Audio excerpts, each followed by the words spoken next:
नमस्कार मित्रांनो, मी प्राध्यापक जयंत वासनिक आणि आपण मराठवाड्याचा भूगोल या पेपर संबंधित माहिती बघत आहोत. कालच्या लेक्चरमध्ये आपण वनक्षेत्र या संबंधित अभ्यास केला आणि या मराठवाड्यामध्ये जिल्हानिहाय जेव्हा आपण वनक्षेत्राचा अभ्यास केला तेव्हा आपल्याला असं लक्षात येते की या ठिकाणी मागच्या लेक्चरमध्ये आपण म्हटल्याप्रमाणे जे छत्रपती संभाजीनगर आणि नांदेड यांचा हा या ठिकाणी सगळ्यात जास्त म्हणजे एकूण जिल्हानिहाय मराठवाड्यातील अभ्यास करताना या दोन जिल्ह्यामध्ये अधिक जंगल व्याप्त क्षेत्र असलेले दिसून येते. आणि हा जो डेटा आपण मागच्या वेळेस आपला जो गुगलवरती जिल्हा आर्थिक आणि सामाजिक समालोचन 2025 मध्ये प्रकाशित झालेला महाराष्ट्र शासनाचा डेटा आपण घेतला होता. संदर्भ वर्ष आपल्याला 2024-25 होतं आणि त्या आधारावरती आपण हा नकाशा तयार केला. त्यानंतर आपल्याला या मराठवाड्यातील आपण या ठिकाणी आपल्याला जंगल या ठिकाणी जो मराठवाड्यामध्ये जे काही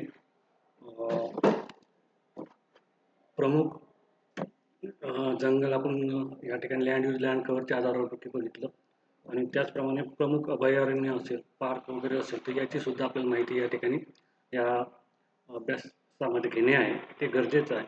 आणि त्याकरता आपण हा जो प्रमुख अभयारण्य असेल, पार्क वगैरे असेल, ही जी माहिती आहे ही माहिती आपल्याला मॅक्झिमम जेव्हा आपण QGISचा वापर केला तर या QGISमध्ये आपल्याला या ठिकाणी क्विक मॅप हा एक क्विक मॅप म्हणून या ठिकाणी भेटतो.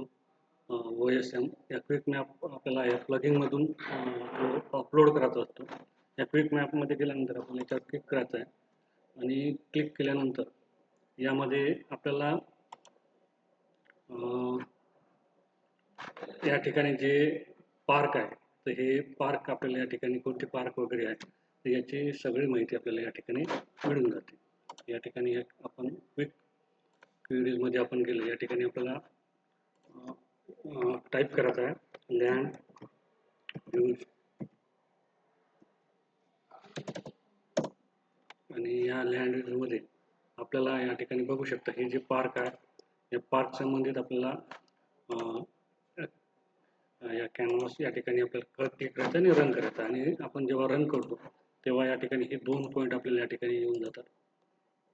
यामधला पहिला जो आहे पार्क संबंधित आपण या ठिकाणी नावं सुद्धा या ठिकाणी दिलेलं आहे.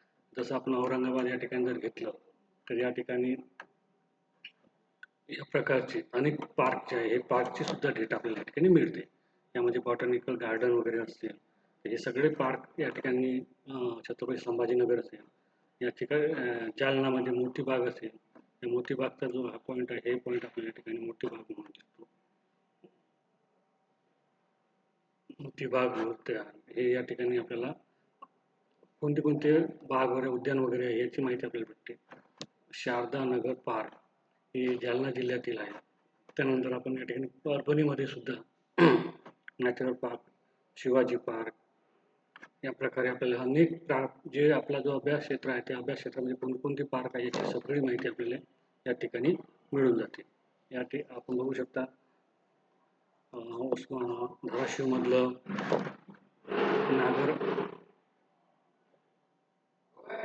नगरपालिका गार्डन असेल, छत्रपती संभाजी महाराज क्रीडांगण असेल, तर या सगळ्यांची माहिती आपल्याला या क्विक मॅप या आधारावरती घेतात आणि त्या आधारावरती या आपल्या मराठवाड्यामध्ये कोणकोणत्या ठिकाणी पार्क कुठे आहे या पार्कची आपल्याला माहिती भेटते.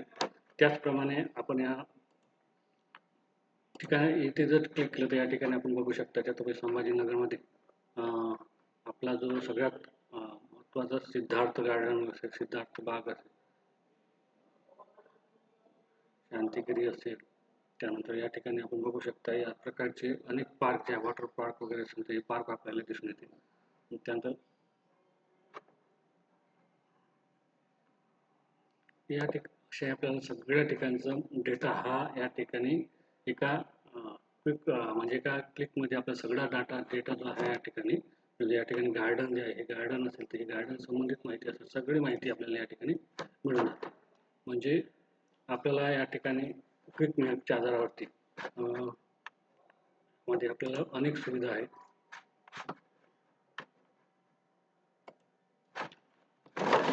क्विक मॅपमध्ये आपण बघू शकता ह्या लँडच्या संबंधित असेल तर लँड यूज लँड कव्हर आपण लँड यूजचा आपण वापर करतो. या ठिकाणी जो फॉरेस्ट एरिया आहे तर फॉरेस्ट एरिया संबंधित सुद्धा हा फॉरेस्ट एरिया याच्यावर जर आपण क्लिक केलं तर याच्या संबंधित सुद्धा आपल्याला बरीच माहिती ही मिळून जाते. यामध्ये आपण बघू शकता हे आपला डाटा आपण या ठिकाणी पहिले डाउनलोड केला आहे. फॉरेस्ट लँड यूज फॉरेस्ट जो आहे हा पूर्ण आपल्याला कोणत्या ठिकाणी कशा प्रकारचे फॉरेस्ट आहे याची सुद्धा आपल्याला माहिती ही मिळते. या ठिकाणी आपला जो अभ्यास क्षेत्र या ठिकाणी बघू शकता तुम्ही, या ठिकाणी या प्रकारची सगळी माहिती आपल्याला फॉरेस्ट संबंधित माहिती असेल ती माहिती सुद्धा या ठिकाणी आपल्याला मिळून जाते. आणखीन जर पुढची जरी माहिती लागत असेल तर त्या संबंधित माहिती सुद्धा आपल्याला या ठिकाणी लँड यूज आपण जर अभ्यासला तर आपल्याला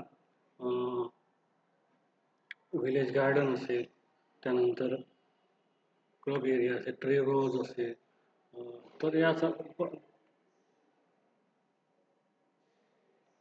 नॅचरल हेल्थ ग्रासलँड असेल, फॉरेस्ट असेल, या सगळ्यांची माहिती जी आहे ती बऱ्याच प्रमाणात आपल्याला या ठिकाणी या क्विक मॅपच्या आधारावर आपण घेऊ शकतो. आणि या आपला जो अभ्यास क्षेत्र आहे या अभ्यास क्षेत्राच्या संबंधित आपण माहिती पाहू शकतो.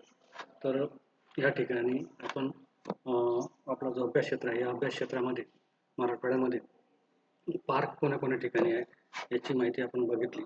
त्याचप्रमाणे हा जो डेटा आहे यामध्ये दिसून येते नांदेडमधील पैनगंगा वन्यजीव अभयारण्य असेल, बीड जिल्ह्यामधील नायगाव मयूर अभयारण्य असेल आणि उस्मानाबाद येथील रामलिंग घाट अभयारण्य असेल.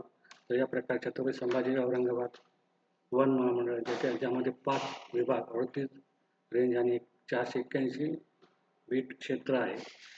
आणि या प्रकारे आपल्याला प्रत्येक आपल्या मराठवाड्यातील अभयारण्य असेल या सगळ्यांची माहिती आपण घेऊ शकतो आणि त्याच्या आधारावरती अभ्यास आपण करू शकतो. तर अशा प्रकारे आज आपण या ठिकाणी आपल्या मराठवाड्यामधील पार्क वगैरे कशा प्रकारे फॉरेस्ट एरिया या संबंधित माहिती आपण म्हणजे बघितलेली आहे. त्याचप्रमाणे आपल्याला जर आणखीन माहिती जर बघायची असेल तर सॅटेलाईट मॅपच्या आधारावरती आपण या QGIS मध्ये हे जे आपल्याला सॅटेलाईट मॅप दिसतात या मॅपच्या आधारावरती सुद्धा आपण कोणत्या करंट एरियामध्ये कोणत्या ठिकाणी कशा प्रकारे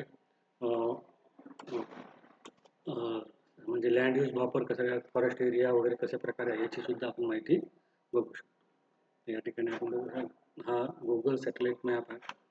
याच्या आधारावरती सुद्धा जर नेट चांगल्या प्रकारे सुरू असेल तर याच्या आधारावरती सुद्धा आपण कशा प्रकारे या आपल्या अभ्यास क्षेत्रामध्ये जंगलयुक्त भाग वगैरे कशा कुठे आहे, वॉटर पार्क आहे या ठिकाणी कशा प्रकारे गोदावरी रिव्हर या ठिकाणी आपण बघू शकतो.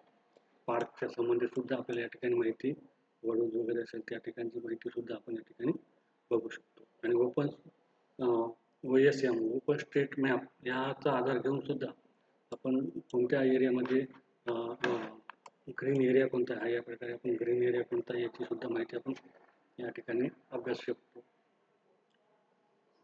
गवताळा या आपण बघू शकता. हा गवताळा जो आहे हा गवताळा अभयारण्य हा जो भाग आहे हा आपण या ठिकाणी आपल्याला या ठिकाणी माहिती याची सुद्धा माहिती आपल्याला मिळते आणि त्याला डॉट देऊन आपण या ठिकाणी त्याचं लोकेशन सुद्धा आपण आपल्या मॅप तयार करताना आपल्या नकाशामध्ये घेऊ शकतो. तर अशा प्रकारे या ठिकाणी हा जो विविध प्रकारे आपण मराठवाड्यातील फॉरेस्ट एरिया आणि त्याच्या डिस्ट्रीब्युशन या संबंधित माहिती आपण बघत आहोत.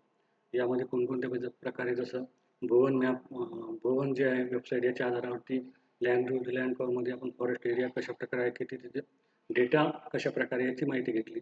त्याचप्रमाणे क्विक मॅपच्या आधारावरती सुद्धा आपण या ठिकाणी कशा प्रकारे अभयारण्य किंवा पार्क वगैरे याची माहिती घेऊ शकतो. आणि तसंच तिसरं म्हणजे आपण जिल्हा आर्थिक आणि सामाजिक समालोचन याच्या आधारावरती सुद्धा आपण स्टॅटिस्टिकल डेटा घेऊन त्या आधारावरती मॅप तयार करू शकतो आणि मॅप तयार करून कोणत्या ठिकाणी कशा प्रकारे